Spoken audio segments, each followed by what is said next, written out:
Last వీక్లో ఏం జరిగింది, ఈ వీక్లో ఏం జరుగుతుంది అనేసి మనం సండే అనాలిసిస్ చెప్పాను కదా మీకు. ఆ సండే అనాలిసిస్ మొత్తం మీకు ఎక్స్ప్లెయిన్ చేస్తాను.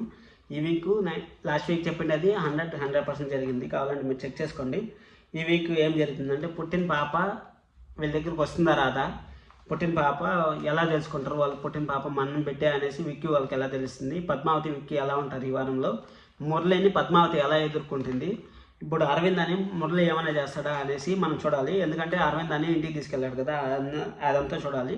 అదంతా చాలా ఇంట్రెస్ట్గా ఉంటుంది. లాస్ట్ వరకు చూడండి వీడియోని. ఎవరన్నా కొత్తగా చూస్తా అంటే సబ్స్క్రైబ్ చేసుకోండి, అలాగే బెల్ ఐకాన్ ఆన్ చేసి పెట్టుకొని లైక్ చేసి వీడియోని చూడండి. ఫుల్గా చూడండి, చాలా ఇంట్రెస్ట్గా ఉంటుంది. హాయ్, అందరికీ నమస్కారం. నా పేరు కిరణ్. ఇప్పుడు మనం మాట్లాడుకుంటున్నాం నువ్వు నేను ప్రేమ సీరియల్ 6 ఎపిసోడ్లు ఏం జరుగుతుందని సండే అనాలిసిస్ అని నేను పెట్టుకున్నాను. ఆల్రెడీ మనం 2 సీరియల్ ముందుతో చేస్తున్నాము, అవి కూడా వెళ్ళి చూడండి. చాలా ఇంట్రెస్ట్గా ఉంటాయి. మీకు కానీ సీరియల్ ఇష్టమైతే.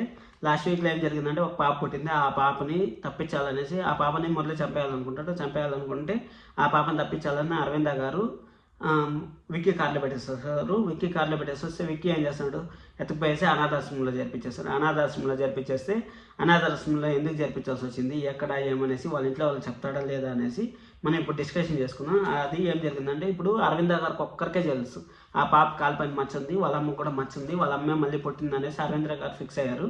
ఇప్పుడు విక్కీ ఇంటికి దాంతో కూడా మంచిదే అనేసి నేను చెప్పాను. ఎందుకు చెప్పానంటే, విక్కీ ఇంటికి దానికి మంచిది అనేసి ఆ పాప అనాథాశ్రమంలో ఉండడమే 99.9% కరెక్ట్. ఎందుకంటే ఇప్పుడు ఇంటికి తెచ్చారనుకోండి, విక్కీ వాళ్ళ చెల్లెలు ఉంది కదా, విక్కీ వాళ్ళ చెల్లెలు ఫోన్ చేసి మురళి చెప్తుంది, మురళి వచ్చి నా బిడ్డని మీరు ఎట్ట పెట్టుకుంటారు, నా బిడ్డని నాకు ఇచ్చేయండి అనేసి ఇంటికాడ గలాట్ చేస్తాడు. ఇంటికాడ గలాట్ చేసి పోలీసులను పిలిచిచ్చేది అంతా రచ్చ చేసి లీగల్గా పోతే ఇప్పుడు మురళికే దక్కుతుంది ఆ పాప. అప్పుడు ఇచ్చేసిన అంటే పాపను ఏమైనా చేయొచ్చు, అప్పుడు ఇంకా డేంజర్లో ఉంటుంది.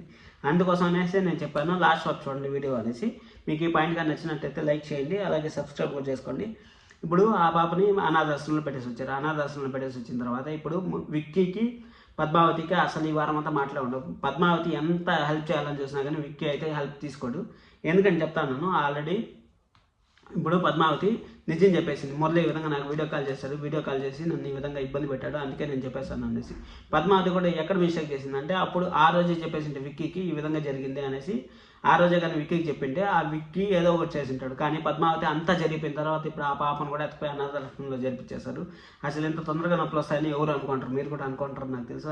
అలా అనుకోకుండా ఉంటే లైక్ చేయండి. సరే అనేసి అక్కడి నుంచి అయిపోయిన తర్వాత పాపని ఎత్తుపోయి అనాథాశ్రమంలో పెట్టేసి నాకు తెలిసి 99% మంచి పని చేశారు. మీకు ఎలా అనిపించిందో కామెంట్ చేయండి. సరే అనేసి ఆ పాప నాకు తెలిసి ఇంక సీరియల్ని ఒక 2 years 3 years పైకి పెంచేస్తారు. 2 years పైకి పెంచేసిన తర్వాత వీళ్ళంటికి ఆ పాప రావడము, వీళ్ళు కొంచెం డబ్బులు ఉండే వాళ్ళగా జరగడము, ఆ విధంగా ఈ వీక్లోనే జరగచ్చు. చూద్దాం ఏమన్నా జరగచ్చు.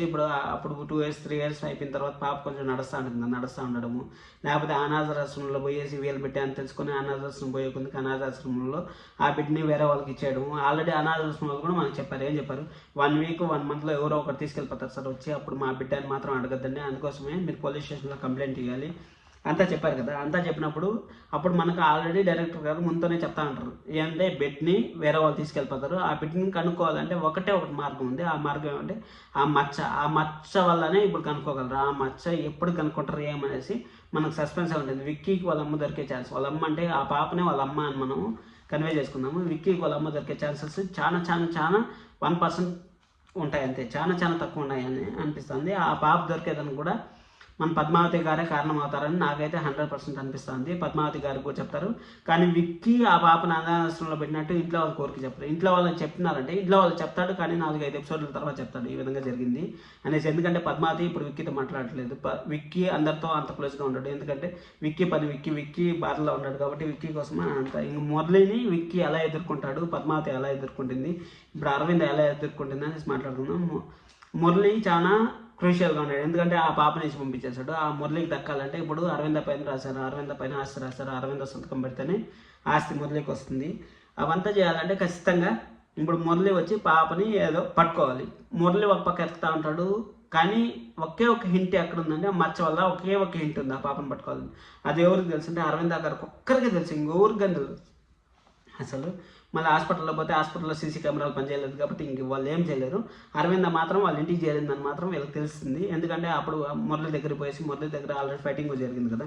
ఇంకా అరవింద సేఫ్గా ఉంది, కానీ పాప లేదు అన్నప్పుడు విక్కీకి అదే చెప్పినాను కదా 3-4 ఎపిసోడ్ల తర్వాత పాప లేదని తెలిసింది. అప్పుడు పాప ఎక్కడ పోయింది ఏమనేసి ఎంక్వైరీ చేసి అప్పుడు పాపను అనాథాశ్రమంలో పెట్టేస్తుంటారు. అనాథాశ్రమంలో ఏం జరిగింది ఎక్కడ జరిగింది అనేసి మళ్ళీ ఆ పాపను ఎవరో ఒకరు తీసుకెళ్ళిపోతారు. ఆ పాపను తీసుకునే వాళ్ళు డబ్బులు లేని వాళ్ళు ఉంటారు, వాళ్ళు ఎక్కడో వెళ్ళిపోయింటారు. అదంతా చాలా జరుగుతూ ఉంటుంది. ఇంక సీరియల్కి ఇప్పుడు పునాది పడింది. ఇంకా కొత్త ఎపిసోడ్ లాగా ఉంటుంది. ఇది చూస్తానండి. ఇంతసేపు మీరు వీడియో చూసారని నచ్చిందని అనుకుంటా ఉన్నాను. Thank you so much. నన్ను ఇంతలో ఆదరిస్తున్న ప్రతి ఒక్కరికి thank you. This is Kiran signing. Like చేయండి, సబ్స్క్రైబ్ చేసుకోండి, బెల్ ఐకాన్ ఆన్ చేసి పెట్టుకోండి.